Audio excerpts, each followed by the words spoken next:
This episode of the It's Canon podcast is dedicated to the life and legacy of Chadwick Boseman and Clifford Robinson.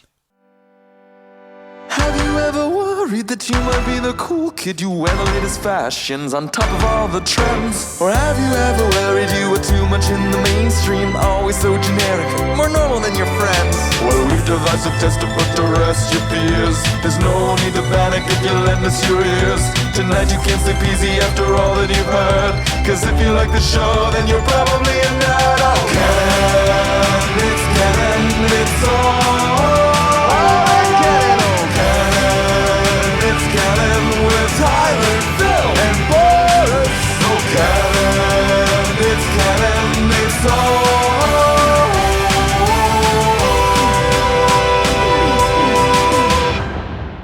in Canon.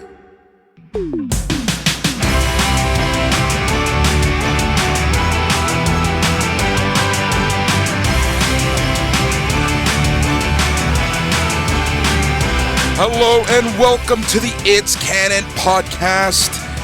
Thank you for listening. As always, we are your hosts. I'm Boris. I'm joined by Phil. Hello, everyone. And Tyler. This week is presented by Who Can Be Angrier on the episode. Exactly. What a week it's been. It's been, let's just fucking say it. And there you go. I'm already swearing, something that I'm trying to do a little less on the show.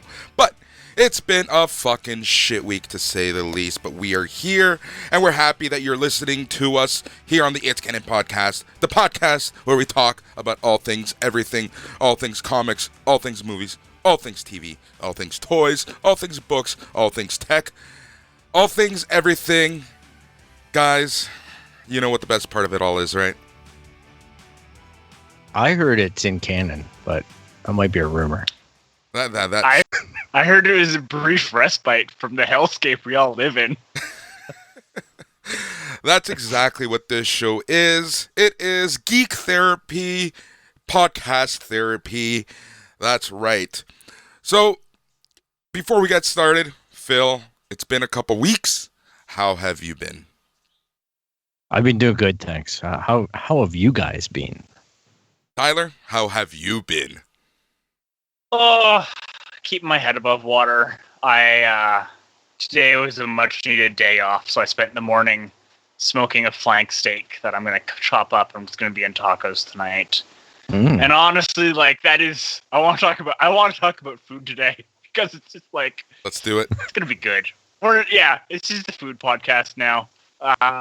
I'm bringing back the old tradition of, in about 3 seconds, a boozy-filled drink is going to appear from off camera. Right here, because I have the best partner in the world. We're bringing back the old ways. You know what? It's way over here. Yeah, there you go. At some point in this episode, I might disappear. You guys are going to have to vamp for me because I'm going to go get a beer because that's what type of a week it's been. I don't even care anymore. We're drinking here on the It's Canon podcast. Why? Because we can. We have no sponsors. Fuck y'all. So there we go. Have you guys watched Hot Ones, the chicken wing show? Of course. This week he had whatchamacallit from Inception on. Joseph Gordon-Levitt. That's it. And he was dousing those wings insanely, right? Because they're doing the show remotely. So I got brave yesterday. I had some Wild Wings that I ordered in, and I threw some hot sauce on. And I can tell you, just by looking at hot sauce, I start sweating. It's not a good scene at all. I'm worried about what's going to happen to my butt. It wasn't cool, man. It wasn't cool. It hurt going in. It's going to hurt coming out. There you go, Phil. It's taken us May, June, July, August, 3 months, almost 4 months. And this is the first time you've talked about your bowel movements on this show. I'm not bringing up the bowel movement in specificity. I'm just bringing up the fact that I know it's not going to be fun. It was a decision I instantly regretted. Well, Ghost Pepper. You brought up Joseph Gordon-Levitt, and it's a great thing that you did because there was a great thing that he said earlier this week, which confirms, makes me feel better about some of the shit that we say on this show. And that is, according to actor Joseph Gordon-Levitt, it's going to be video games, not feature films, that will push storytelling forward in new and exciting ways. He said that on Hot Ones. Yep. That was one of the questions. Yep, and that's why. I was very happy hearing him tell that, because gosh knows how often we on this show talk about how hugely important video games are to, like, comparative to movies, how much more immersive they are, how capable they are for storytelling. Yep. It's validation. It is validation. Sure. And it's, but, you know, just getting into specifics, it's so true when you think about it. You know, in a movie, you have, and we're seeing this happen in entertainment already. In a movie, right now, you have 2 hours to 3 hours to tell your story from beginning to end. You have your 3 acts, you know, and you can only do so much world building. We live in the way that we consume stories now is that we want to be immersed in the world. So in a movie, we just don't have the time to get that full-blown experience. Whereas in a video game, we're looking at, you know, at least 20 hours nowadays. At the very least. You know, 20 to 50 hours. You can do so much more in storytelling. You can do so much more in character building. I can care about, you know, every character so much more. You can tell backstory on every character. And going back to my original point about we're seeing this even in the entertainment business, this is why, you know, we're seeing the likes of HBOs and HBO Maxes and Showtime and, you know, stations like that are outside of the realm of cable that can do these episodic shows where you can be immersed. And that's the reason why shows like The Sopranos, Oz, Game of Thrones, etc., were just able to strive. Yeah, same with Mandalorian. I mean, yes, look, you know, of like course. that. Like, you're looking at everybody realizing that. I think Disney are putting a big highlight on it, and even with some of the Star Wars rumors, and I know there's so many out there, but it seems to circle back on the idea that they're really going after the shows to be the storytellers for Star Wars versus, you know, trying to do these theatrical movies per se. What are your thoughts, Tyler? I think it's the right call for Star Wars. If you look back to the extended universe, which it was the pre-Disney times, but it got a lot of people into it, and it kept a lot of people excited about Star Wars for decades when there was no real movie release. And I think that the universe of Star Wars lends itself better to a bunch of little stories, and we don't need everything to necessarily fit into the same internal family squabble that was the Skywalker family, right? Like, there's so many more interesting things in that world than even the Jedi or the Sith. That's exactly it. Like, I'm tired. I'm happy. We've talked about this. We talked about it with Matt Elfring even a few weeks ago, where I am tired of the Skywalkers. I'm done with them. They can all rot in hell or wherever Jedis go. Bill. I mean, one of my favorite bits is Dr. Aphra, because it's just this new side of the world, and you have Darth Vader, but Dr. Aphra is regularly interesting. And Fallen Jedi was also just a solid game that again told an interesting story and started to ask, you know, I think some of the questions you need to ask if you're going to keep doing magical space wizards being super powerful. You know, until the ending. I'm going to say it. I really don't like Luke Skywalker. Like, I think Mark Hamill's great, but as a Star Wars fan, I gotta say, I just didn't care for him at all. He just seemed like a whiny farm boy. He just always struck me as a kid. Like, the guy that I always liked and looked up to and thought was fabulously interesting was Han Solo. That was, like, for me as a kid, I'm like, I want to know the dirty crap that this guy's doing. I want to know what kind of crappy bars he's hanging out in, what kind of fights he's picking. You know, that was far more interesting to me than pretty boy Luke trying to figure out if you should drink a glass of milk or not. Like, Jedi or not. Like I get the powers, but it's kind of like why I don't like Superman. It's just too perfect. I just I like Batman much more. He's got history. He's got dirt. But that's what I want to see of Star Wars. Is more of that kind of stuff. The latest rumors is, in case people don't know, I'll just brush it briefly. It seems like Disney are courting Keanu Reeves to become the king of the Sith in their kind of old return to really old times, like 1,000 years, the Guardian of the Wills, all that kind of stuff.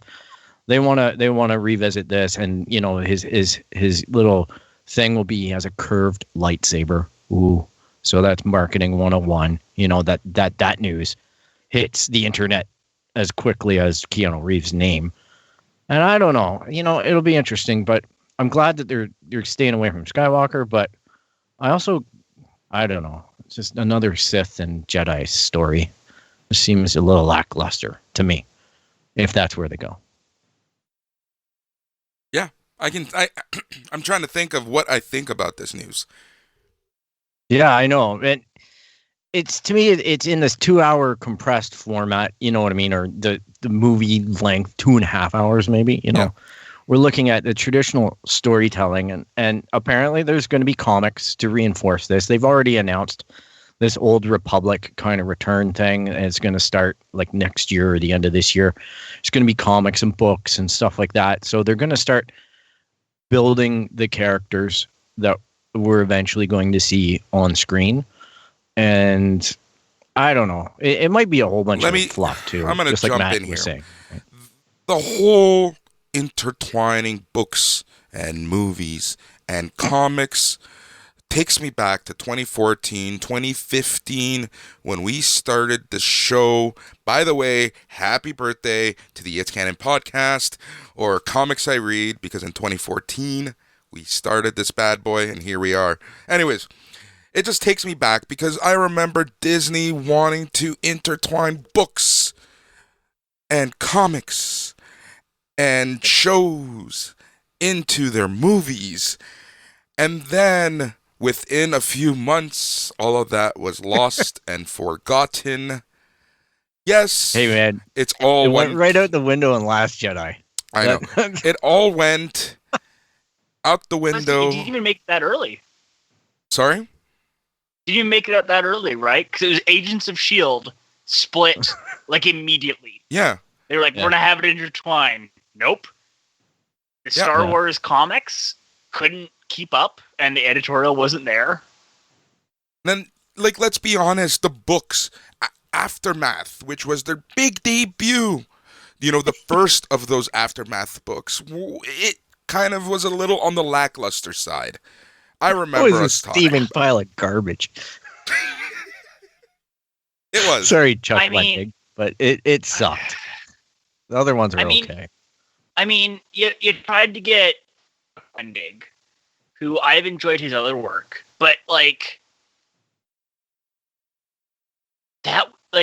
having him not do kind of a funky comedic take on it or something weird, you hired the wrong person for that job. I would have loved to have Chuck Wendig let to be out in the Outer Rim and let him do the weird, we're going to have some assassin in the Star Wars universe and be a freaking weird thing. But having to do that and talk about the fall of all this stuff and talk about all these other things and talk about political stuff, it was ambitious. It was ambitious, and it wasn't. Frank. That's what I'm getting at, right? Yeah.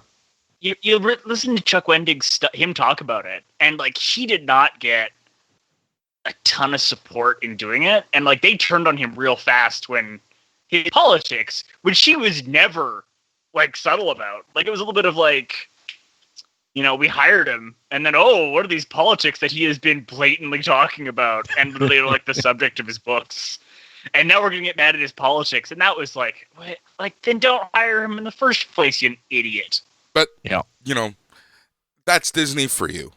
Disney loves big names. They love getting big name people, and then they squash them. They squash them when they realize they're actual whatever, once they actually do their homework on people.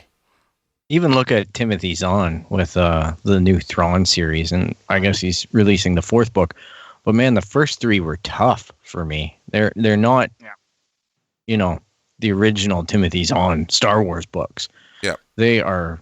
It's just them exploiting one character and taking an author and exploiting his name, his history with the franchise. It literally feels like that, and I'm about as far removed as a fan can be from the actual celebrity of this kind of crap. I don't care. I just want the content. But the content was tough. Like it really is becoming noticeable, the motives and whatnot. And it's not nice. Yep. So do you ever read the different point of view to finish up really quick on that? On the books? I have like that one. I thought it was solid. Yeah, there was parts of it that I really liked. Apparently, they're releasing one for The Empire Strikes Back too. Oh, that's interesting. So the pitch is basically it's a bunch of writers come in and they write other minor characters' stories and stuff about them from the first Star Wars film, like New Hope. And, it's an anthology series, so your quality and tone is all over the place because it has to be, because it's a bunch of writers doing different things. But there's some really solid bits in there. Yeah, it gives you a lot of backstory on a lot of the comments and whatnot, which, as fans and as guys who are really into canon, we ate up a lot of it, because even if the writing wasn't, in our wheelhouse in terms of consuming it, it was the ideas that were in there that were really awesome as a fan too. So you get a lot of exposure to different types of writing and whatnot, and you get the powerhouses like Claudia Gray and people like that who really hit it out of the park every time. She can take a really boring subject in Star Wars and make it interesting for me. So shout out to her and Harloff Minor. Yeah, so going back to, how we kind of veered into this subject, the Old Republic. I'm a fan of the Old Republic in general, and kind of getting that early Sith versus Jedi look. But I feel that Disney is just trying to be too ambitious with the entire Old Republic. A few months ago, they did this huge announcement, and then they announced that certain things were getting delayed. And, here we are, just rinse and repeat with the Disney rhetoric and bullshit that they spew with these huge franchises. And honestly, you know what? I'm fucking tired at this point. It's really hard for me to give a shit about some of these franchises at this point. Because, just fucking release the shit. Please, just release it. Don't make a huge event. Don't make it sound like it's the second coming of Christ. Just give us this stuff when it's ready, and give us quality, and I will follow it. But I feel like they're just trying to hype everything up so much, and then we as fans are being so disappointed, and they're trying to do so much. But here's the thing, this was the original point that I wanted to make about 10 minutes ago. Books and comics and movies and video games, yes, there's a cross-section and an intersection of fans, but oftentimes someone who reads a book might not want to touch comics, might not want to touch a video game, and vice versa between all of these medias. Now, that hurts you because you're trying to build this huge world that's all in canon, across all these different things, and you're making these huge stories across video games and books and what have you. And as a consumer, you might not be getting the full story to everything. Like, I know a lot of people who may be reading the comics but didn't want to touch the books. I knew people who watched the movies, didn't care about or don't care about anything else. People who just read the books. So, as ambitious as they're trying to be, I think it's overly ambitious. And, just like a comic book event, people only have so much money to spend on stuff.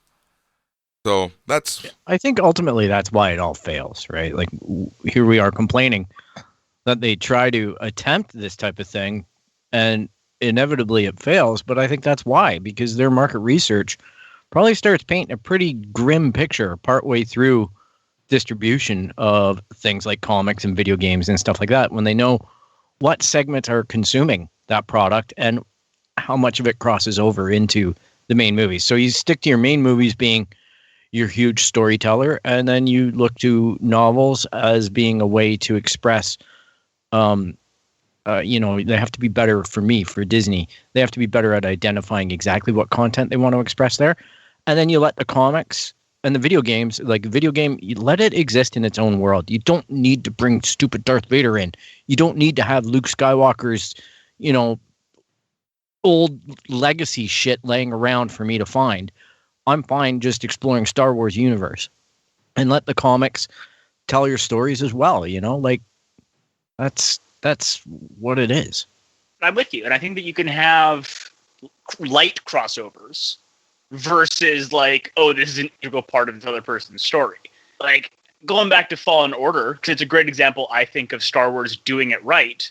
They bring in Inquisitors, but they use 2 Inquisitors that are in almost nothing else. Mm-hmm. And Darth Vader show up with the big bad. And for Cal Kestis, this is the most terrifying moment in his life. But for Darth Vader, this is like Tuesday.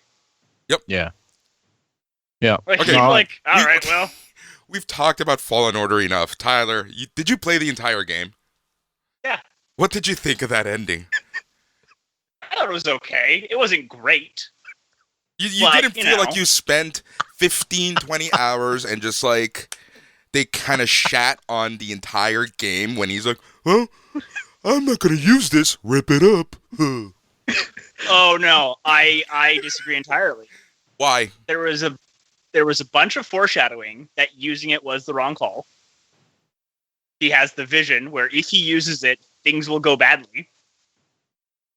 It's part of the larger narrative that at least some of the people inside the Star Wars studios and Star Wars IP are trying to build up that the Jedi aren't great. Yeah, I agree with that, Right.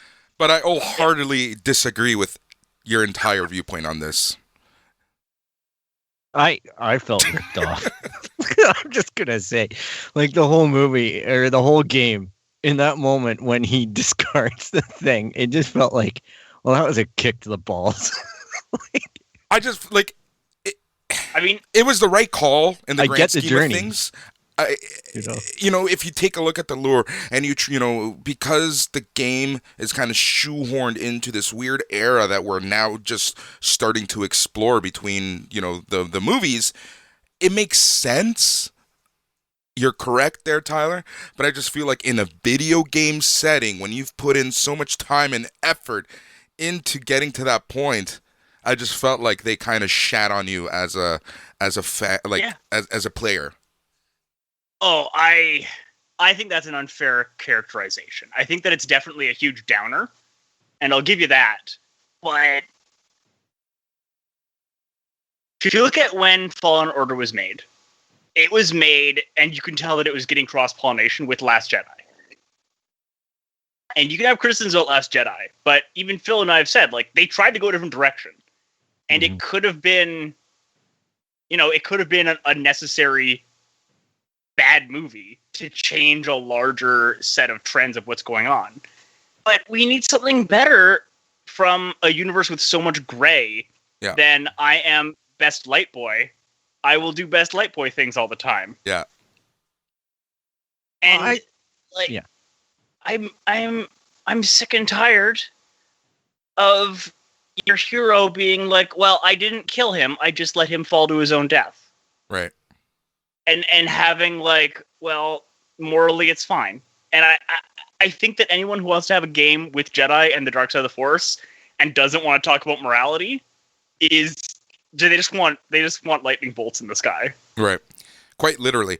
My favorite part of Fallen Order was the entire exploration of Dothamir. I feel like that's I want more of that.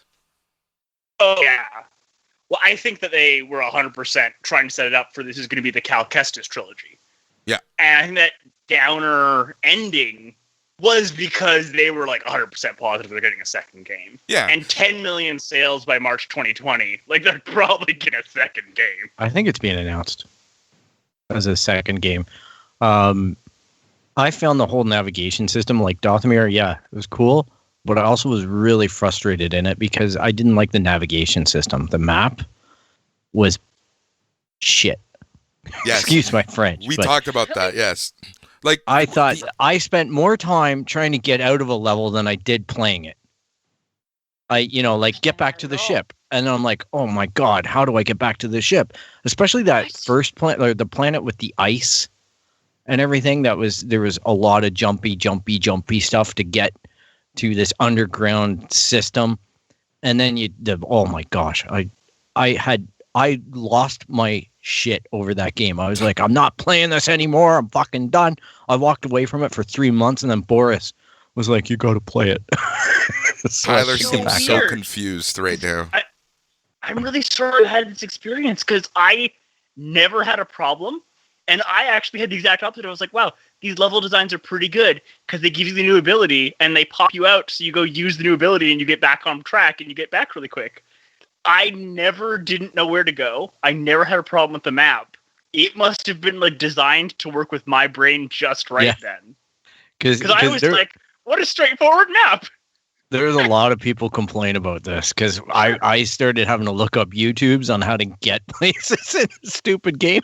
And there was so many people that were in my boat where they're just like, the map system is shit. Never had a problem. That's surreal. I'm sure they'll fix it, and it's a minor thing, but it is discouraging as a video game sometimes when, yeah. So you brought up a great point, Tyler, and that is the downer ending leads us into a possible sequel where we have a lot of angry players like myself, like Phil.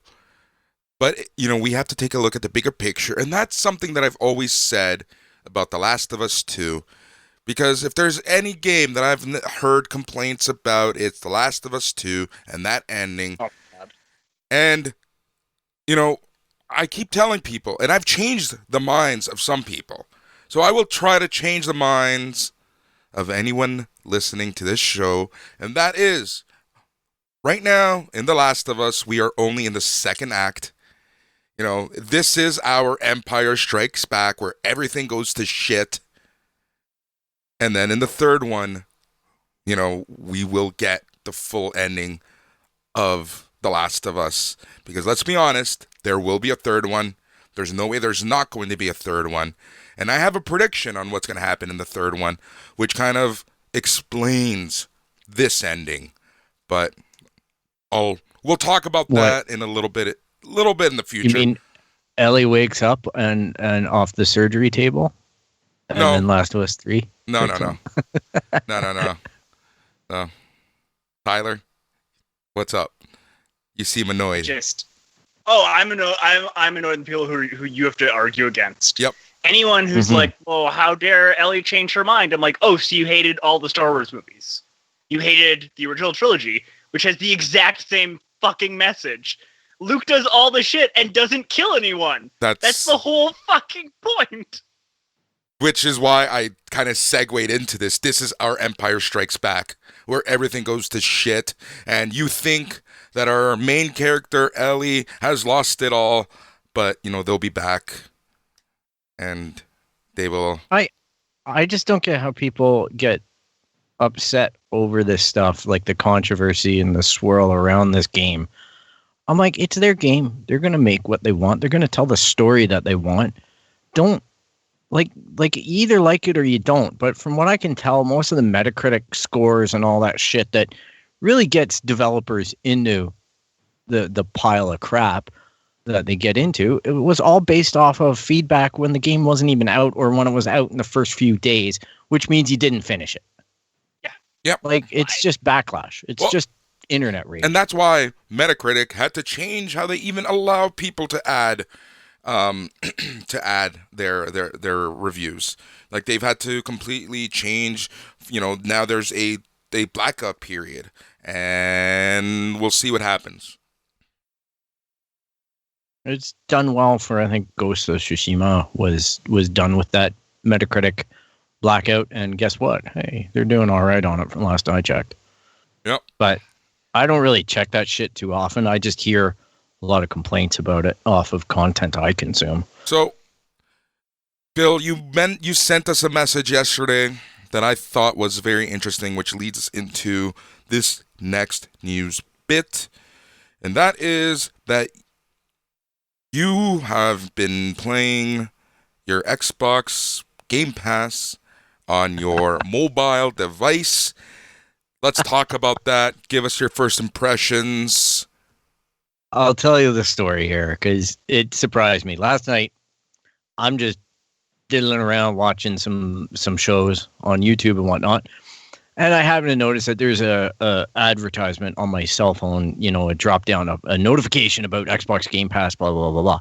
So I click on it, and it opens up the Game Pass app, which I guess I normally don't go into that often. I go into the Xbox app to see who's playing and what are they playing and stuff like that, so I can determine whether or not I want to dump out of stuff and go do that with them. And anyhow, I noticed that Game Pass, oh yeah, well, let's just peruse the stuff. And it's like, play it on your cell phone now. You're a beta tester. I'm like, okay, cool. I probably missed that message that they're even doing this. So anyhow, I do have a Samsung phone, so maybe that's part of it too. And it's you know, on the higher end of things. So I fired it up, and sure enough, it logs me out of my Xbox.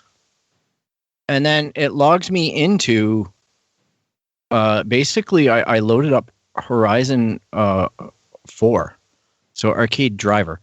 It insists that I pair a controller with it, so I have a spare Xbox S controller, so I Bluetooth paired that to my phone. And it took a little bit to download my profile, in other words, all my settings from Horizon 4 onto their server. But then I was streaming the actual game on my phone with an Xbox controller, and I just leaned it up and did some driving, you know, and sure enough, the experience was not laggy at all. So I don't know if this is because there's very few people beta testing, but it seems to me on a Saturday night, you know, at 10 o'clock at night, that's probably peak time for stuff like that. My guess, you know, there'd be a few West Coasters and whatnot on and people doing this. And aside from the fact that on my Galaxy Note phone, the screen isn't very square, it's more rectangular, which I guess for movies is a benefit if you're going to watch a movie on your phone.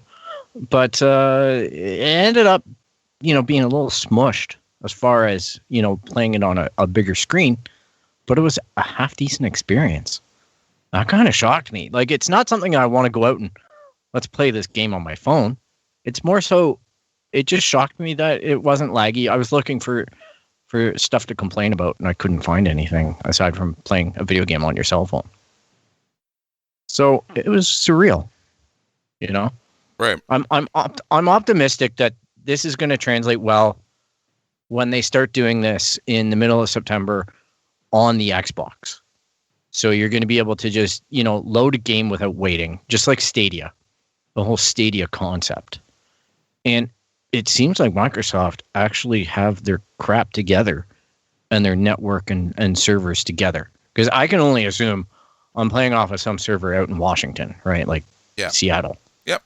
So it was very responsive. Yeah, that's good to hear. But, like, you know, a couple things that you mentioned. Let's see what happens when full rollout happens, peak hours, how many servers they're going to have, what server you're going to be hitting, things like that will obviously affect your overall experience.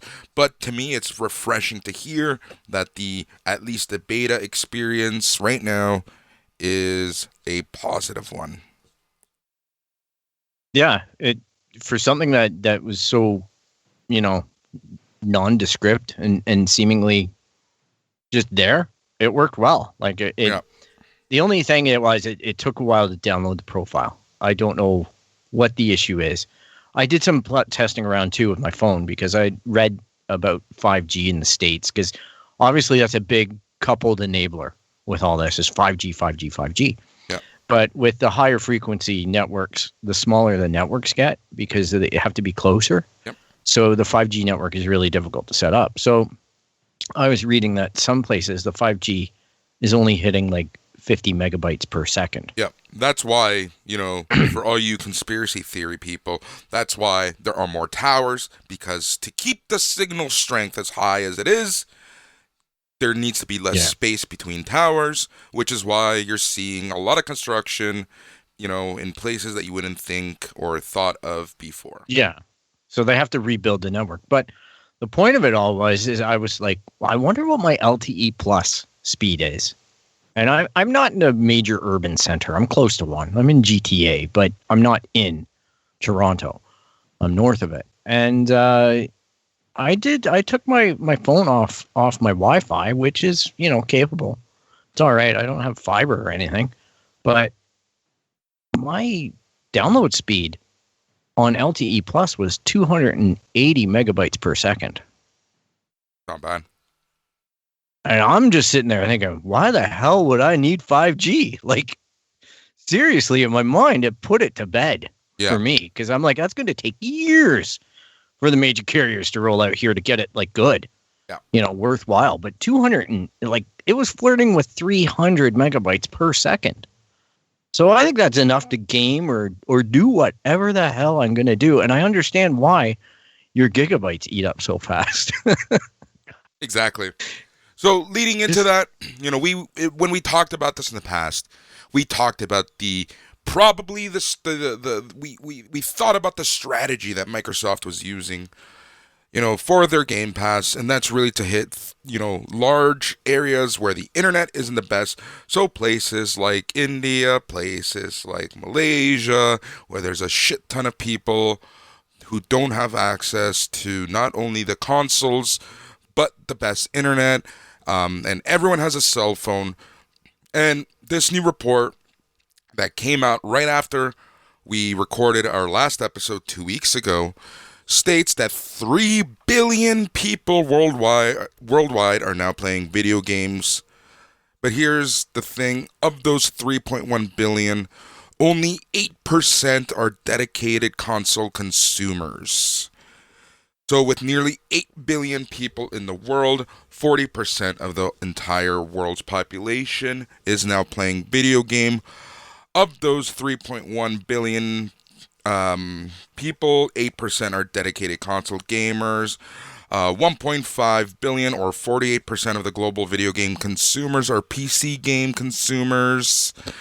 Asia is leading the region and has 1.42 billion playing consumers. Europe is second with 668 million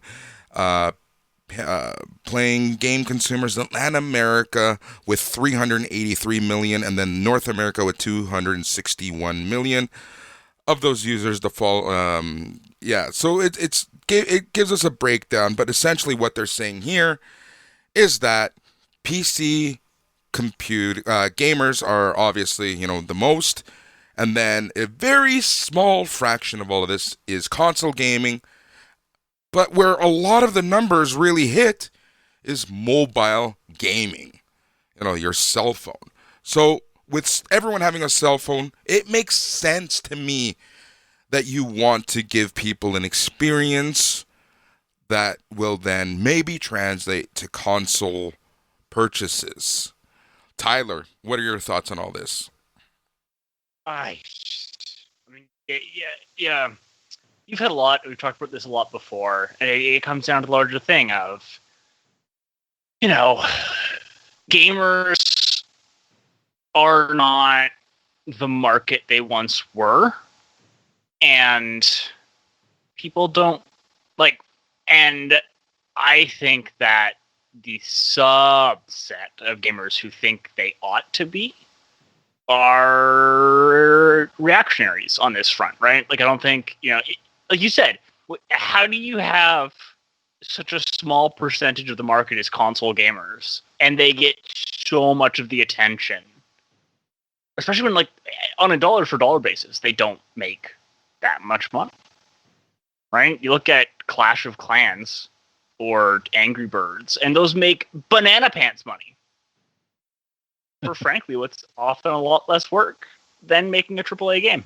So, yeah, it's economics. No, yeah, it really just comes down to it. I think though there's a real concern that there's a boardroom in Microsoft that's got a whole bunch of people wearing Xbox t-shirts and hats that are saying, yeah, we need to get into this mobile market. That's the growth. That's the money, right? And you've got another division making the consoles, and you've apparently got developers developing games. But beyond that, I just see all of them trying to go, well, it's all in the handhelds, it's all in the mobile market, and I just don't see the appetite beyond, your typical game for cell phones. And is exactly that. The guys that are playing, or the girls and guys that are playing what they play, Candy Crush and crap like that, well, they're taking a crap. Like, it's toilet games, that's what I refer to them as. Yep. And I just can't see everybody, like, as novel as it was to hold a controller and trying to measure delay time between my controller and what this server is determining my controller is telling it and how it's hitting my cell phone. I'm geeking out doing that. I'm not thinking this is the experience I want to play my stupid video game with. Yeah. Like, that's where it all falls down for me. I'm gonna pop it up on my 28-inch 4K HDR monitor. I'm gonna fire up my 55-inch. I'm gonna experience my game in surround sound, that type of thing. It was an oddity to put it on the cell phone. It wasn't what I felt at any point in my life I would deem a necessity. Yep. But again, think that we are lucky enough to have our huge TVs and consoles and whatever. That's the flip side of what you just said. There are people who just don't have that ability. So I just can't see all these people living lives like that, thinking the experience is great. Yeah. Holding an Xbox controller for $60 or whatever, and firing up your expensive phone and consuming data. And I'm also not saying that. Go ahead, Tyler. I think that depends where you are, right? If you live in South Korea, your phone plan is so much freaking cheaper than it is in North America. You gotta remember that we're all in Canada, which has, frankly, the worst internet in the developed world. Worst internet pricing. No. When you also account for how large it is and the penetration of internet, it's atrocious. Yeah. Right? Like, my parents have to get satellite, and they are 20 minutes from a major urban center, and they cannot get wired internet. Wow. I was going to say a few jokes about where they're located, but I'll save those for... They're in Manitoba. They're 20 minutes from Winnipeg. Yeah. It's where all the hydroelectricity gets developed for most of Ontario. It's yeah, I think you got to think about it from, look at Japan, look at South Korea, look at China, look at a bunch of these other up-and-coming markets where, speaking frankly, you don't have a big TV in your house. Yeah. Right? That's not how you live your life. And I've already seen people start to do it. When I worked in a bar, and it was a board gaming bar, so it was the right kind of space and stuff, but people would bring in their Nintendo Switches in a heartbeat. And I think that that's what they're looking at. Is you look at the Nintendo Switch, and people are willing to go to a bar and get their drinks and sit in the corner and play Snipper Clips or Mario Party. Yeah. And, you're right. If you're looking at, they're not going to be playing Halo, but they're already playing Fortnite on their phone a decent amount. Not their apples. Yeah, well, you know what I mean. Yeah, no, but it's a good point. But that goes to what I was saying. That was part of my point as well. Is we there's a certain, we view video games as in-home, in your room, big TV here in North America, but in other places that's just not the case. And I think that overall it's a smart strategy at the end of the day.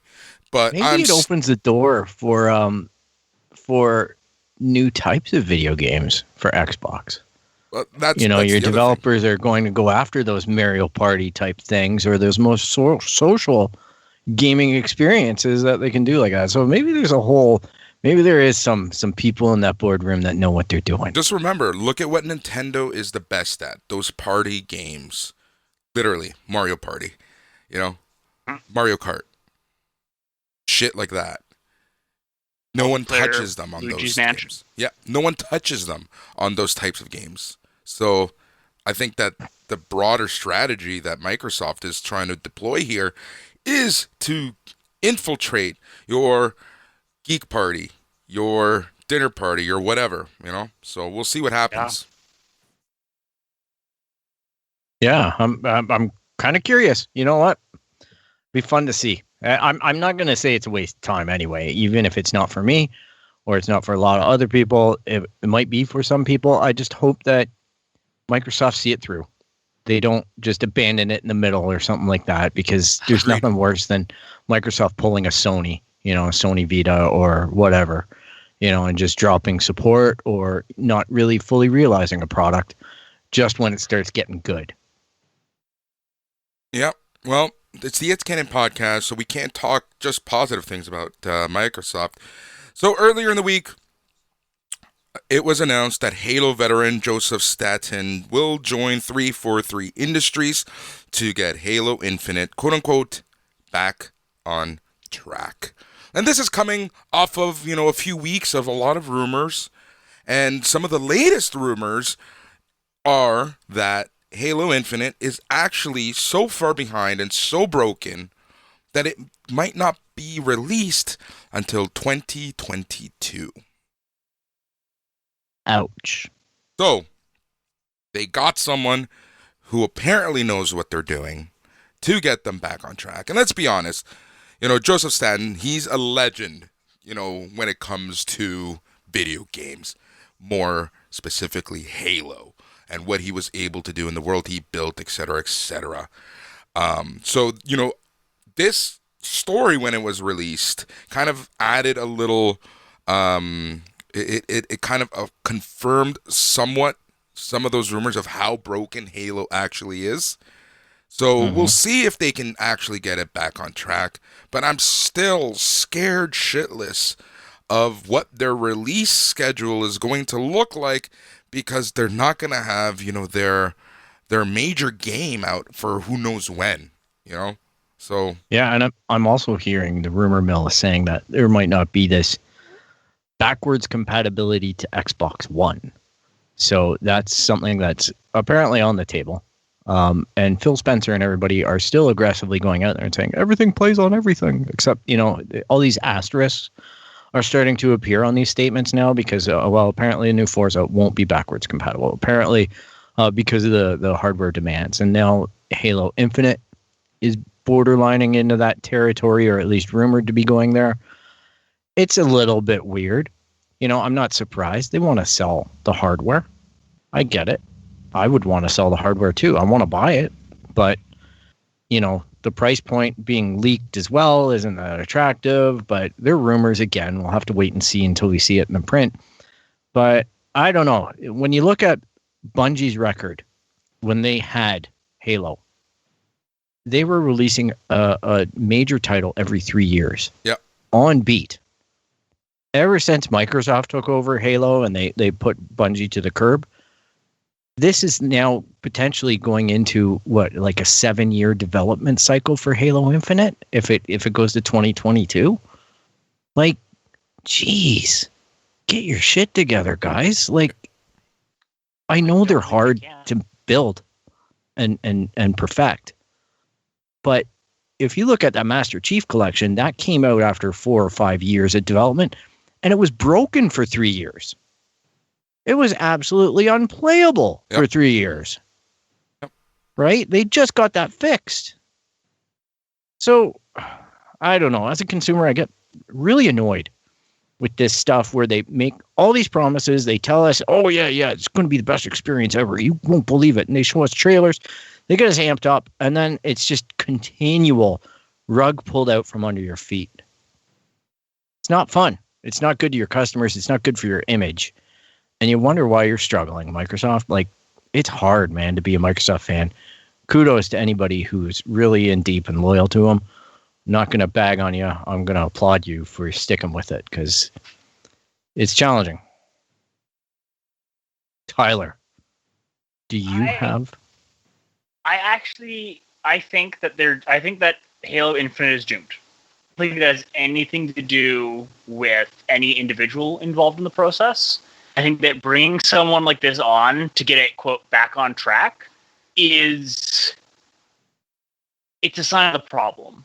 And I think that we're really lucky this week that we had two other famous people in quasi-similar creative positions, either currently or formerly, talk about this very issue. So in the board game front, Eric Lang just left Simon Games.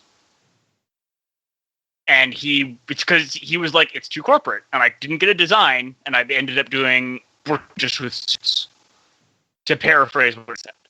That's not an exact quote, because I can't remember his exact words. And then Drew Karpyshyn came out of Mass Effect fame and said almost the same thing, right? Of Mass Effect got big, and they couldn't do anything because all of a sudden, the risks they want to take, you have corporate coming in, they're saying, well, focus testing says you can't do that.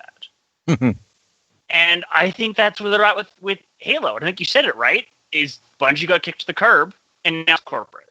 And now, right, you have the creative side that's trying to do their job, and they get told their job is to make sure it maximizes focus testing. And in a world where, as we see from the Snyder Cut, people are crazy opinionated on what stuff ought to be, and increasingly less forgiving on a creative chance that goes a different direction. Like, what do you do? Yeah, Last of Us 2. Look at that. Well, and I think that's actually an example of the contrary as well. Yeah. Is because, their publisher and stuff stuck by them. Yeah, but that's what I mean. The fans still backlash on it. Yeah. You know what I mean? Like, it's no win. You take the chance and people shit on you. You don't, and people shit on you. Well, and that's what I get at, right? Is either you take the risk. It's how much risk you take, right? You take the risk of we're going to swing for the fences, and we're going to say, fuck whatever people think they want. We're going to give them what we think is a really damn good game and a damn good story. Or you do all the focus testing, and, best case scenario, you come up with the next Assassin's Creed, which is the same as the last one. It's not bad. It's just the same. Yep. Call of Duty. Another good example, right? Yep. Yeah. FIFA. Exactly. Fuck. Madden. NBA. NHL. The show. Yep. There we go. There we go, guys. Fortnite. Anthem. Oh, geez. We were doing Battletoads. Oh, fuck. Oh, Battletoads, man. Oh, I got Fucking so many Battletoads. notifications about Battletoads. Fucking Battletoads. Oh. The Snyder Cut. Animal Crossing.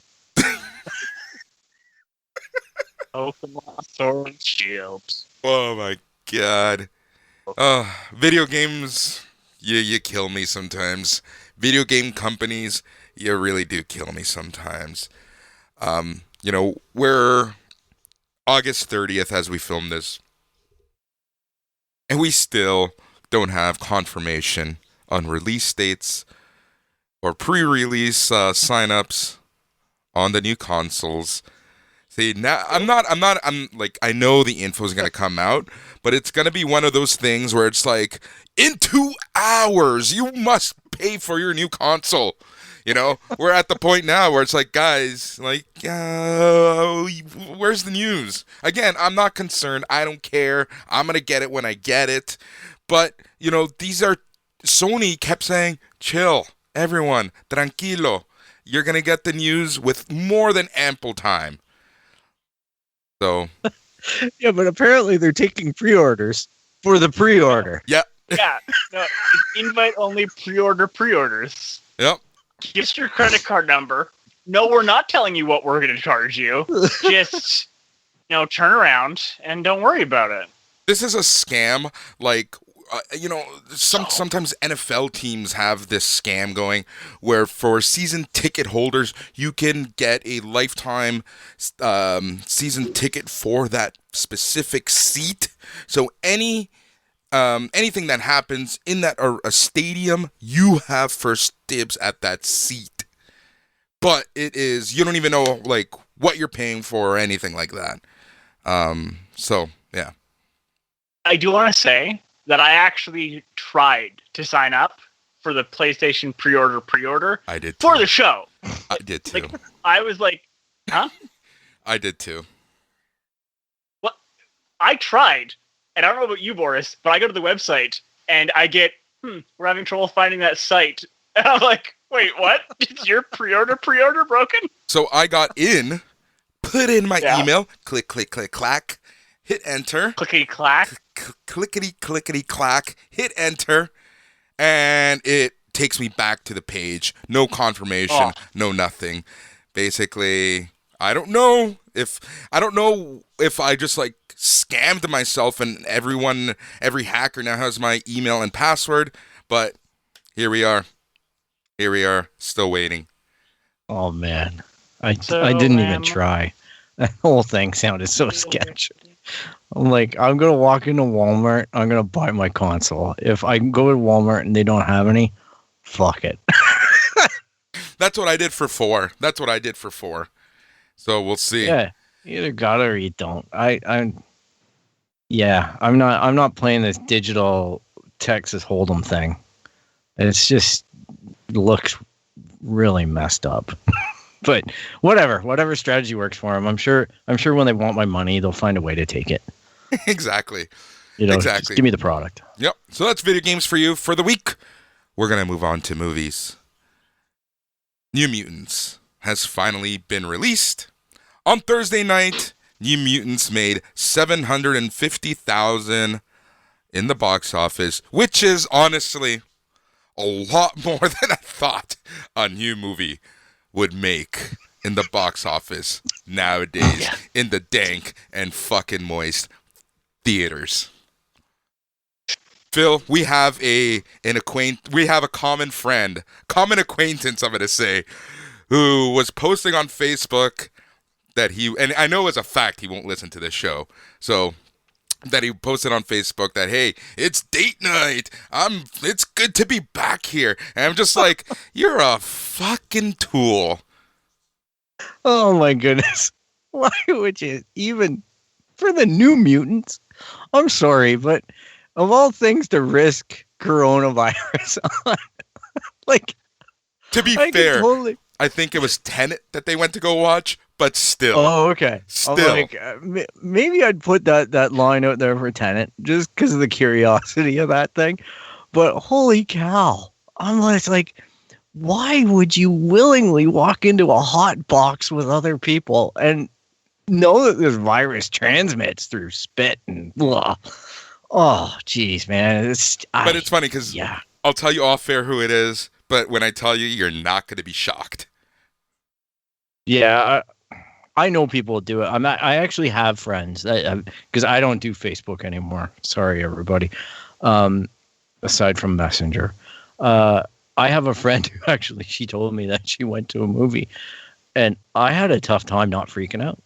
But her rationale was that she went with her son to go see these movies like Goonies and stuff like that because they're on the big screen, and her kid has never seen those movies on the big screen, and it is a different experience. And they were the only ones in the theater, and it cost them $2. And I'm like, oh, okay, I can see walking into that risk. I can also see spending the $2 to go see it. And the minute I get 4 or 5 people in there, getting the hell out. and not touching anything and going and taking a few layers of skin off me everywhere. Yep. Yep. Oh my. The New Mutants is out. Lackluster reviews. My favorite quote is fine, but forgettable. Look, the co-creator of the New Mutants had to be like, hey guys, you spelled my name wrong. Like, what? Yep. Yeah. Like, was Disney literally like, nah, fuck this shit. Who's a crap about it? Pretty much. Fuck you, Fox. Jesus. Thank you, Fox. Wow. Another movie that came out was Tenet, but that's only out in theaters, so I'll watch that when I watch that. But also, last week, Bill and Ted Face the Music was released. Tyler and I were talking before we started recording that he has watched it. Now, without giving too many spoiler reviews, what were your thoughts of Bill and Ted? I mean, I think if you have watched the trailer, you know 95% of the plot of this movie. I hate and that's movies okay, like that. because it's a Bill and Ted movie. Like, what are you expecting? Shakespeare, that's what I'm fucking expecting. Yeah, you want, like, oh no, it should be truly a heptographic Bildungsroman that challenges what our conceptions of the media canon should be. Nay, it should not be a Bildungsroman, but in fact, ein Gehampschwert. Like, no, it's Bill and Ted. Gosh darn it. People, I'm going to tell you this right now. All right. If you're going to watch Bill and Ted, I have not seen this third one. If you're going to watch any of the Bill and Teds, if you're going to watch any Kevin Smith movie, if you're going to watch vacation movies, if you're going to watch any of those things, have a little toke if that's what you enjoy. Pour a drink, maybe get into a different state of mind and enjoy it, because that's what it's meant to be done for. Like, it's not going to be earth-shattering. It's not going to be up for Academy Awards. It's not being released in award season. It's Bill and freaking Ted. Like, yeah. I've seen some critical reviews, and I'm just like, you people just don't get it. Like, yeah, that's the issue. But, that's of the course, issue with critics, right? Like they want fucking Oscar performances from every possible movie. And let's face it, these are the same people who went into Tusk by Kevin Smith expecting a fucking Oscar performance from everybody. Like that's it's fucking Tusk. A man in a walrus suit. A walrus suit. For the record, I watched that in the world premiere at TIFF. But man. I went to the midnight showing of that. That's awesome. Was Kevin there? Yeah, he was. He was there. The entire cast was there. Oh, what a That's time. awesome. But, you know, I guess at the same rate, the critics have kind of got a tough job this year. There's not all that much going on. Yeah. So when they get their little tusks into something like that, here comes Bill and Ted. Let's roast this motherfucker. That's all they got. Otherwise, they're going back to the SERB. Like, it's tough for critics, unless they're us.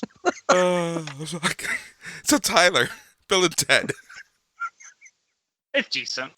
Right? Like Phil, you're right? You know, it's not amazing. Like, it's not like, oh my god, this has changed how I think about how I live my own life. Like, no, it's so obvious what's going on. Like, there's some cute bits in it, and you're like, yeah, okay, cool. And now I'm gonna move on with my life. Yeah. Hey man, like Napoleon Dynamite was on yesterday too. Speaking of like movies that are just mind-boggling amazing, and really make you think about life. And yeah, I just, I really thought about my own position as a result of that movie, and it's just the indictment of the current political process. Just, I swear to God. You remind me of one of my friends right now, and my head just hurts listening to it. Anyways, just in general, not. Well, I'm going to edit that bit out in case she listens. Well, yeah, I think that, I think that there's this, and again, it's hard because like everything comes back to these same like 7 issues right now. Like that's our entire world right now. I don't think it's an amazing movie. I don't think it's a terrible movie. I think it's all right. It's, it did a third Bill and Ted's. We brought back a bunch of your favorites. You do realize we've been talking about Bill and Ted for about 5 minutes now. I am curious about this Bill and Ted for one thing only, though. How much did you pay for it to watch it? The rental or whatever? Don't worry about it. I didn't pay a thing. Oh, okay, gotcha. Because I'm curious $20. about. It's $20. It's $20. I'm just curious if you fork down like the King of Staten Island. Let's just say, I went to go watch that, and they wanted $20 to just like $30, I think, just to watch it. And then I didn't get a copy of it after. It was just like almost like a rental, right?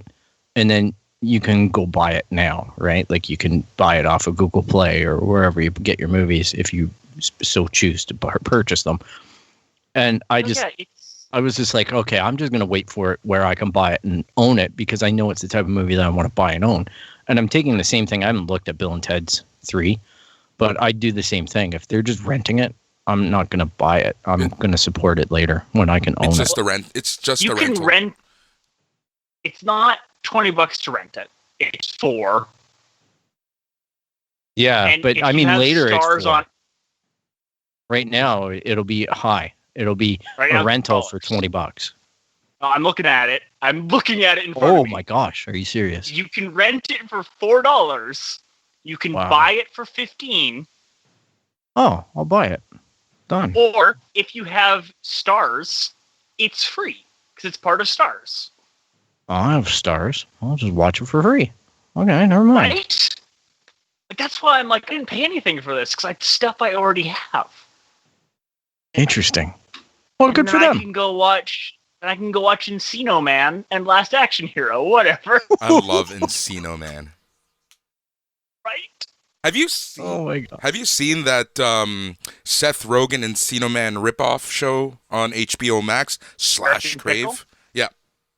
Wait, I've recorded it. I've recorded it. Isn't it I'm a movie? curious. Yeah, it's a movie. It's a movie. It's before. He plays him like he plays an old version of himself meets a future version. Seth Rogen. Yeah. Okay. Sure. It was not what I thought it would be. I thought it was a documentary about pickles. I thought Seth Rogen was going to talk and smoke up and talk about pickles. Well, if you want to watch basically that, on Netflix there is check what it is, but there's a show that's basically just this one chef goes around and has food with people, and the episode with him and Seth Rogen is just them getting lost in parks while high and then going and buying food. It's just an hour of that. See, I love that. I don't know what it is, but it just struck me like it's gonna be a movie about pickles. I don't know if I've lost respect or gained more respect for you, Phil. Oh, the thing is that he was on. I didn't listen to the episode of Mark Maron where Seth was on. I got to go back and review that episode. But they were talking about pickles all the time, and this movie shows up, and I'm like, all right, it's related to a project, but I thought they were talking about the American Jewish pickle. I'm like, one of my favorite things to consume. What is happening in this episode? Wow. Oh, I needed that laugh. Sorry, everybody. Wow. What is happening? Oh, it's a bit of comedy right there, folks. The first unscripted. The first Dune trailer will arrive on September 9th. I'm really excited for that. I really can't wait. Yeah. It leaked too, and they got it taken down. I missed it by 30 seconds. So it was close, I'm telling you. I'm excited for that. I'm just, can't wait to see the new Worms. I heard the creepy. It's actually showing in front of Tenet right now, so it'll be on the internets September the 8th. We can ask our friend. Yeah. But the previews up here aren't the same as the previews in the States. So some of them are. The major ones are. Well, I'd hope Dune counts as a major one. Yep, it probably is. Probably is. I can't believe that cast either. Every time I see more and more people in it, I'm like, holy shit. Like, just hands down, got to be the cast movie of this century. Yeah. Yeah, it's a pretty major cast. Stacked.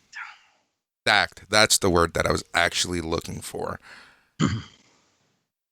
And I completely lost my train of thought. Like, Sorry, absolutely. I thought you might be looking for pickle. Fuck you. June, the movie, it's coming out again. Maybe good this time. Maybe not. Who Whoa, knows? whoa. Whoa. David Whoa. Lynch's Dune was epic in its own fucking way. I didn't say it wasn't. All right. Yeah, he said maybe it's good, maybe it isn't. He's just all right. No, he said maybe it's good this time. I didn't say it wasn't good last time. Well, There was a to fair... his credit, there was a TV show that kind of sucked. That's what I was thinking of. That was the last one. That was like 2005. I've got it on DVD. Not to mention the other movie that didn't get made. Or all of the sequel books. Like, we can go down this road. And I think that we can generally kind of accept that most Dune things after the original set of books have been a mixed bag at best. Yeah. It's almost like they're trying to make money off of it. Exactly. Weird. Speaking of trying to make money off of dead horses, Tron 3. Oh, Jared Leto. Yeah, with Jared Leto. This time we give... I wonder what that one's about. Pickles? I'm going to tell this story, all right, about Jared Leto. All right, first up, I didn't realize he was in Fight Club. All right, so kudos to him. He played a really good, strung-out druggie. I saw him open for Muse with his band 30 Seconds to Mars. I was looking forward to it. I was at that show, too. You know what? Yeah, and I was curious, like they play some songs I kind of know. So I'm like, I'm curious to hear them live. Jared Leto talked the whole time as if he was some omnipotent, touchless, holy man. And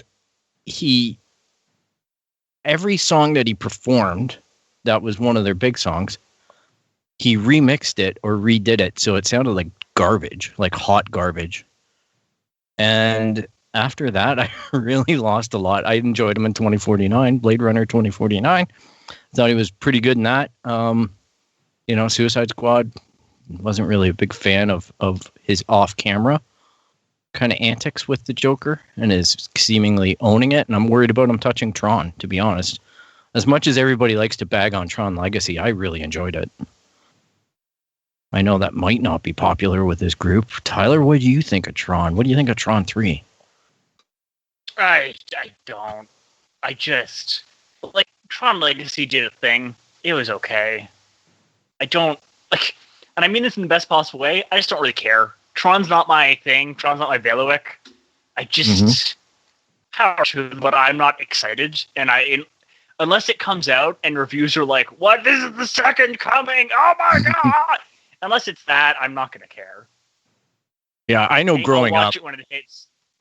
Like, growing up, there was so much buzz around the original movie Tron because it was right at that... Like, I'm watching on Netflix right now that high score kind of thing. It's like the toys that made us except for video games.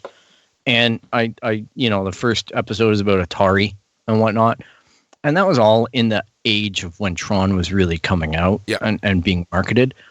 And I just have those fond memories between the two. Very much to the point where it rekindled under Legacy. I thought they were pretty effective at bringing back that crowd and trying to get us interested in Tron again. I didn't really have a big problem with the story. Apparently, Tron 3 is going to take place in a completely different timeline, like unrelated to Tron Legacy. So I guess it's like they're going to try and reboot or take a different angle. So who knows where it's going to take place or anything. A lot of people don't know a lot, but I do know that Jared Leto, I think, was responsible for bringing it up and trying to rekindle this thing. So, and Disney would not pass up an opportunity. Yeah, after they really abandoned the product, because they even had a cartoon, with Elijah Wood doing voice acting, everything. Like it was trying to go for stuff, and they just dropped it. Like they really just lost their appetite. Yeah, Tyler. So I think I can condense everything that Phil has said about Tron. Well, I'm losing the emotional resonance and the nostalgia you have for it. But get me if this wrong on just the facts. That point one, Jared Leto is weird. Agreed. Yeah. Okay. Jared Leto's point weird. two, there's Snyder cutting the Tron movie. Like, no, we're just gonna undo that last one and do a different one. Don't worry about it. But it's also a sequel and not whatever. I don't think they're ignoring it. They're just moving to a different point in the storyline or in the universe. Okay. So it's not like they're disavowing it. No. Okay, because before you said different timeline, and I was like, wait, are they just like, nah, screw that, whatever. They're just telling, I don't know if it's way later or if it's a different computer cycle, if it's in the computer or whatever. But from what I'm hearing, from what I read, the premise is that it's going to be unrelated to Tron Legacy. Like, we're not going to find out Kara's, existence in the real world or anything like that. We're not going to Westworld it. So, but again, this is all speculation, right? This is, it could be a direct sequel. I don't know. Maybe he kills Flint's son. Wears his face. I don't know. It's Jared Leto. There's going to be something weird. They have a smaller budget than the last movie. Yeah. Not a bad thing. Maybe they go back to Tron, the original kind of stuff. That'd be the best. I would love. I want the original CGI. Graphics. Yeah. Update nothing. Same. Pull those old costumes out. Yep. Yeah. That'd be. I would pay money to watch that at home. To watch that at home. Yep. All right. So that's movies, TVs. So the past few weeks, I've been thoroughly enjoying a new TV show, and that's Lovecraft Country. It's so fucking good.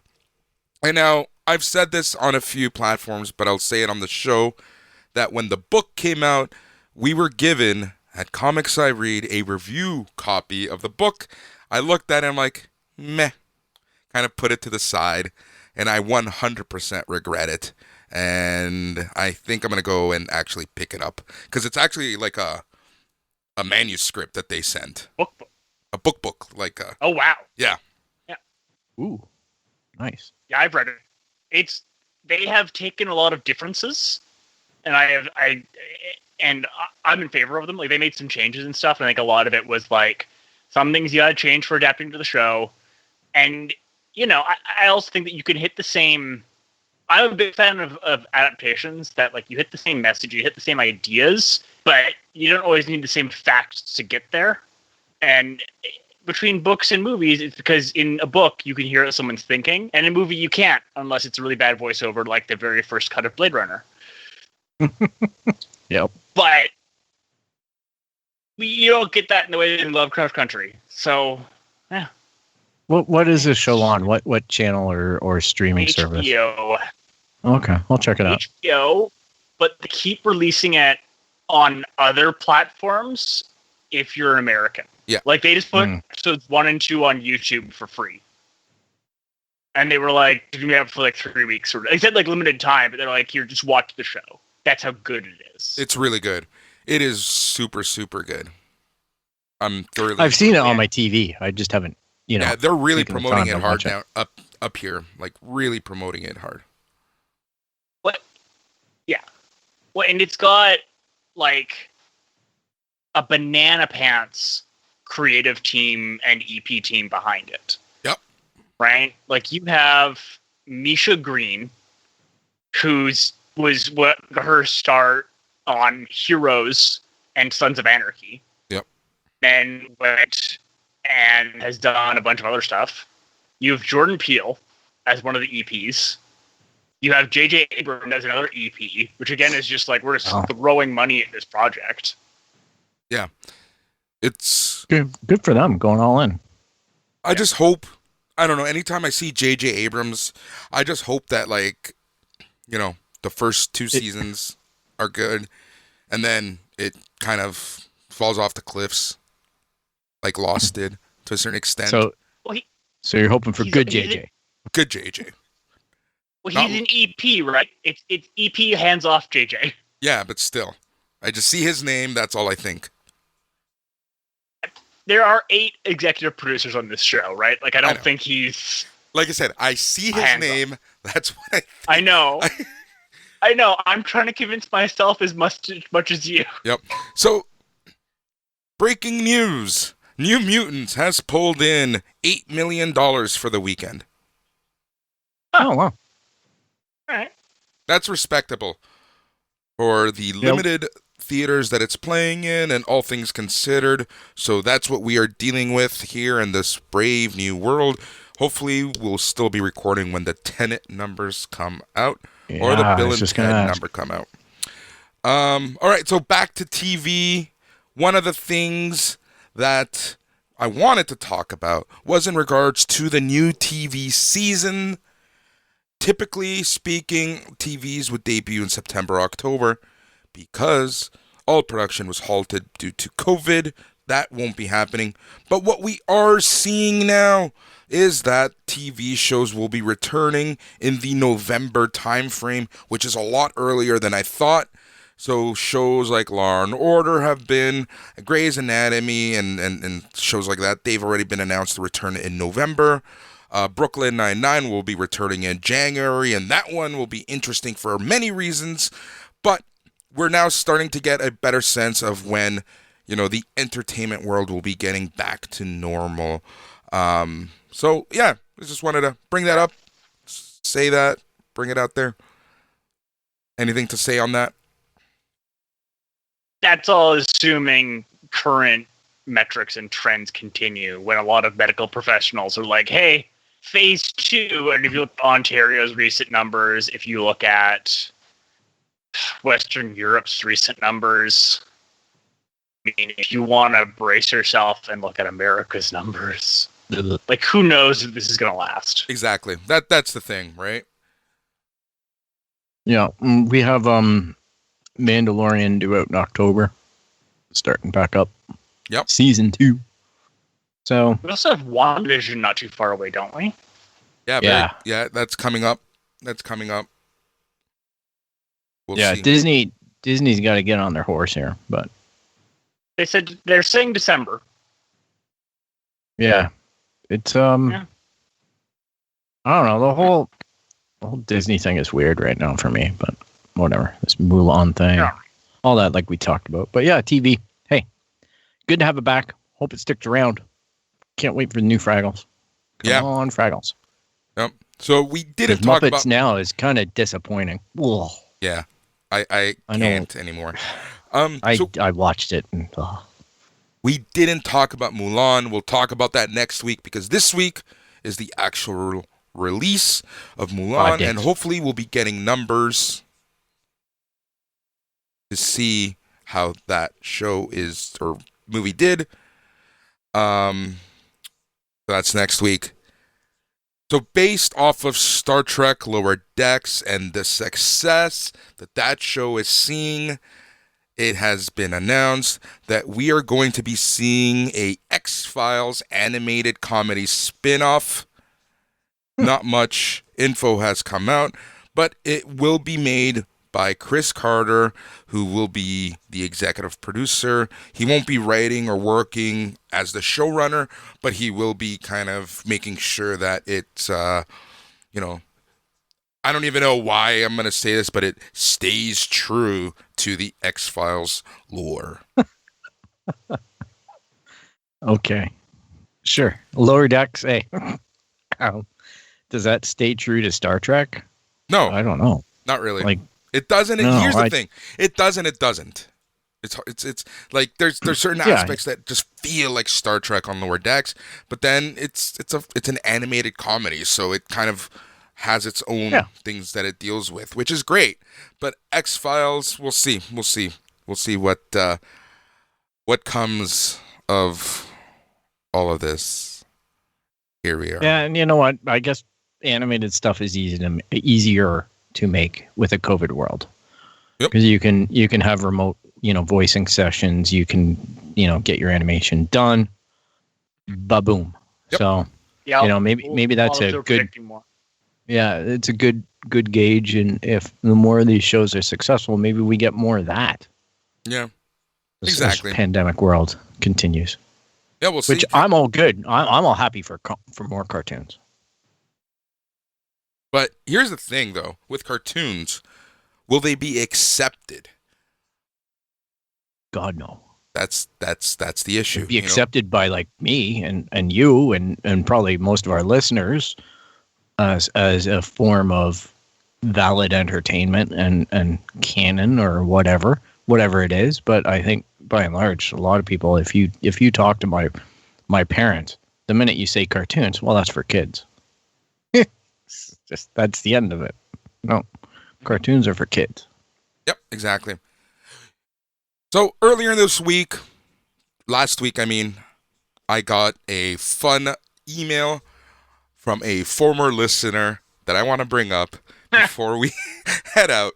And that is that I annoyed this listener because... Aw, muffin. Exactly.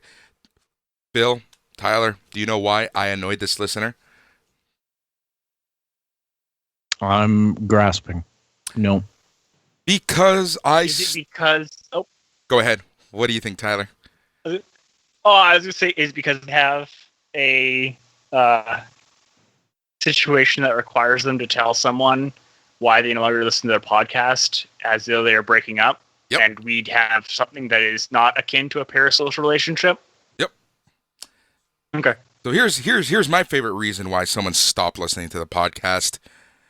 Because I start every show with hello everyone or hey everybody. And apparently in the media world, on the news, on TV shows, on radio, that is a big no-no because you want to generate a one-to-one relationship with your listener. It's as if I am speaking to you. So they felt as though I was just speaking to anyone and everything, and I didn't create that one-on-one relationship with them, so they stopped listening to our podcast. Oh, that wasn't as bad as I thought it would be.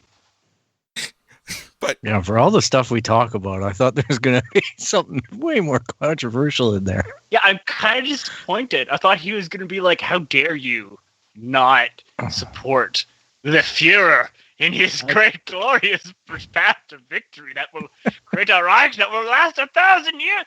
Like, okay. And now Timothy from Tennessee is going to be sending us another email saying... but he quit. He can't send another email. That's why I like, okay. I know. He stopped listening. I know. So either you're lying to us to get attention, which is a big no-no, and you should examine how you act in your relationships then, because that is a poor partner. If that's the kind of like lashing out for attention, like, come on. Take care of yourself. Be kinder to yourself. You know what's funny? Respect your own time more. I'm doing this podcast the same as my co-hosts here, and we're all looking at each other. So we're talking to more than one person. Yep. The nature of the show. All right. So when Boris, stupid me, okay, this is another fucking pickle moment here, but stupid me sits here and goes, when Boris says, hey, everybody, I think he's talking to me and Tyler. I actually am. 100%. I make this show for the three of us and no one else. If anyone else listens, good on you. Sorry, if you listen, Joe, Carol, John, James, Phil, Matt, whatever. But not you, Kevin. Kevin, Todd. don't get to listen to this. No, Todd. Todd from Todd. Tennessee. Todd from Tennessee. But I thought Todd Howard was okay. Or is Todd Howard one of the bad ones? I don't... Which one's Todd Howard? Now I can't remember who Todd Howard is. How do you Google good Todds? Todd Howard. Oh, everybody hates Todd. No, that's a everyone does thing on hate the internet. Todd. Yeah, I know. No, that's what I mean. it is. Todd Howard's a bad one. What's a good Todd? I mean, Todd Howard can listen to us because Todd he Shapiro. needs to learn and he needs to know about his mistakes. Todd Shapiro. He used to Biggest- be retard. Todd McFarlane, also listen to us. Learn your mistakes. Todd from BoJack Horseman, also phenomenal. Oh my God, there is a page on the internet that is the 10 worst Todds. Todd from Tennessee's number one in my books. And this is why we lose listeners every week, because I call you out. Oh my goodness. Wow. I thought it was going racial. I thought it was going like there's so many ways that this could have gone. He's worried about how we address people. Yep. And it's not even crazy. Like, it's not even he's concerned about our use of pronouns, which has become, for some reason, a bizarre political statement instead of just respecting people's wishes. No, he's like, how dare you say everyone? Yep. I am concerned I am not in that everyone you're talking to. All right. This one's just for the Todd out there, all right? Thank you for listening to our show and inviting us into your headspace so we can talk nerd to you. That's for you, the individual listener out there. We love you. You know that I love Phil's ASMR voice. I know. I am 100% emailing Todd from Tennessee this episode, MP3 wise. Nice. MP3 wise?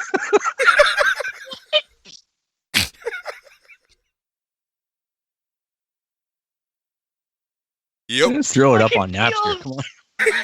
LimeWire.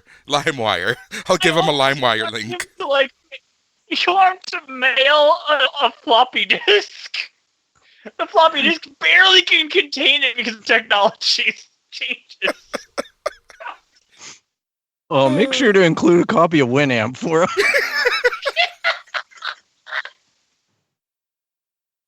Yep. Kicks the llama's ass. Laserdisc technology. Yep. Yeah, but this episode would be like 5 laser discs worth. And you'd have to flip them 2-sided laser. Oh man. So good times. For comments like that Patreon. and other comments, Phil, tell you, our listeners, how they can get a hold of us. You can find us at www.itscanonpodcast.com. You can locate us on Instagram, Twitter, Facebook at It's Canon Podcast. You can email us at show@itscanonpodcast.com. You can subscribe via Winamp, Apple Podcasts, Spotify, Stitcher, Google Play, really anywhere that you can play an MP3 or find basically podcasts. And if you like what you hear so far, Todd, please make sure to never miss a show by clicking the subscribe button now. All right? This podcast is made possible by listeners like you, Todd. Thanks. This episode is 100 going to be dedicated, title-wise, to Todd from Tennessee. Anyways, thanks. Thank you for listening to the It's Canon podcast. We're going to have another episode on Wednesday where we talk about all things DC fandom, and I eat some crow. So get ready, get prepared. We're going to go there. So thanks for listening to the It's Canon podcast, a podcast where we talk about all things, everything. And the best part of it all is it's all in canon. Thank you. Thank you, Mary. Thank you, Anna. Thank you, Kim. Thank you, Mike. Thank you, Phil. Thank you, Tyler. Thank you, everyone and anything that listens to us. Good night. Unless your name's Kevin. Fuck Hey, all people. Kevins. Don't mess with your pickle. Jesus Christ.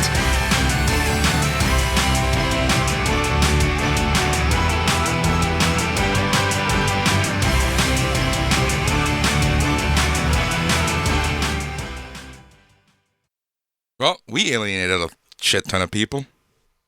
Hold on. Let me stop recording.